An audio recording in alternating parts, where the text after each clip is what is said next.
Welcome back. After the break, we are continuing our discussion on recent books about Karachi, and before we went on the break, Anwar Murad Sahab was telling me his reactions to what Yasmin was talking and describing about Karachi's history. Ji Anwar Sahab. I think Yasmin's book is an excellent one, and this is not her first book. She's written many before this. And in a sense, our book, Dr. Hamida Khoroz and my book, Karachi, Megacity of Our Times, which has just been republished. It has, yes, this is the second edition. The first edition came out in 1997. What I was trying to say was that, in a sense, our book is a continuation of what Yasmin was trying to do. She was talking about Karachi under the Raj. That's right. And in 1997, we produced a book which was 50 years of Karachi after partition. That's right. By and large, it was discussing the development in the last 50 years.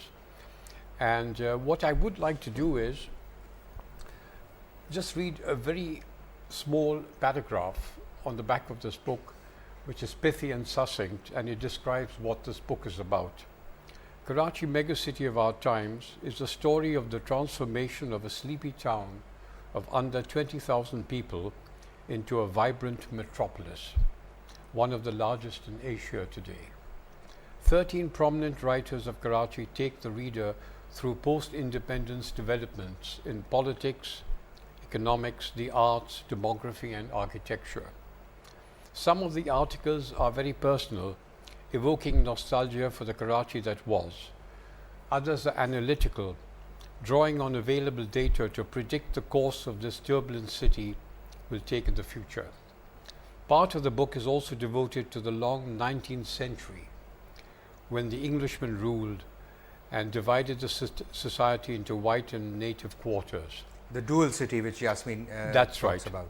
And there is a section on people who have contributed to the city's welfare. This second edition is basically an update on the first edition, and some of the chapters have been updated, and it has a considerably large number of photographs. The first edition didn't have too many pictures, but we have dwelt on both the economics, the cultural life of the city and the historical background.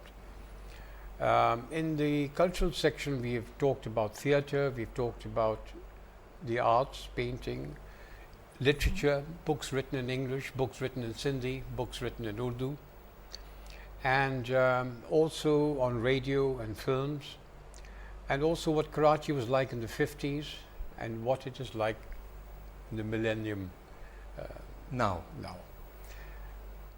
So, in a way, one gets a sense of the great diversity of Karachi, and also when one looks at Karachi as we see now, the point where you bring the book to its conclusion, one gets a sense of a great deal of contradiction. It's a city of amazing contrast, and I wonder if Yasmin, if you see some of those things in having their origin or their roots in the way the British designed and the way the British developed that city.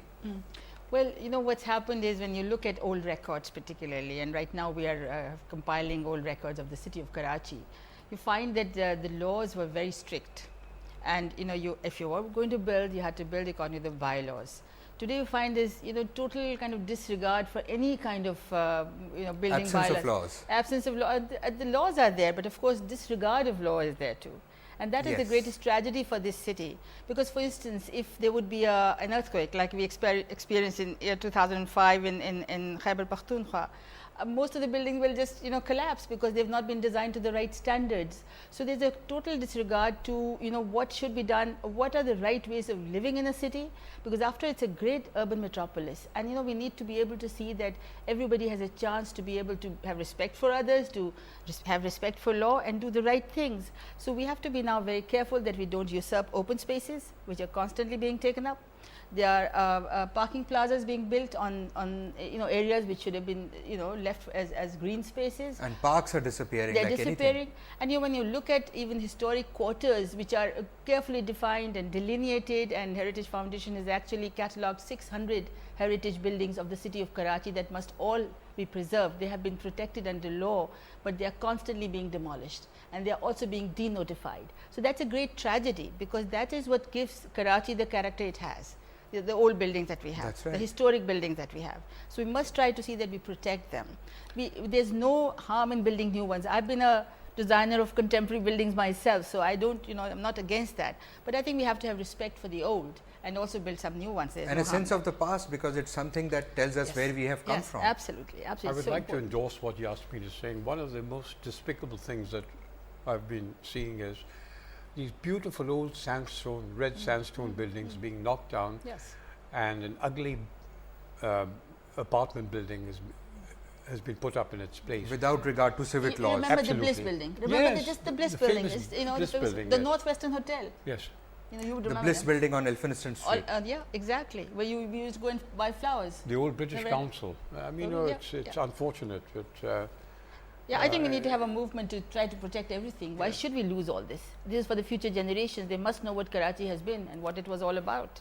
Because that's what, that as we were discussing earlier, in the southern Absolutely. area where there was so much kind of, integration among different communities, where you get a church, you get a Parsi Dar Meher, where you get Goa Portuguese Hall, where you get a Masjid Qasaban of 1897, and all those things are finally, we are losing out on those. Absolutely.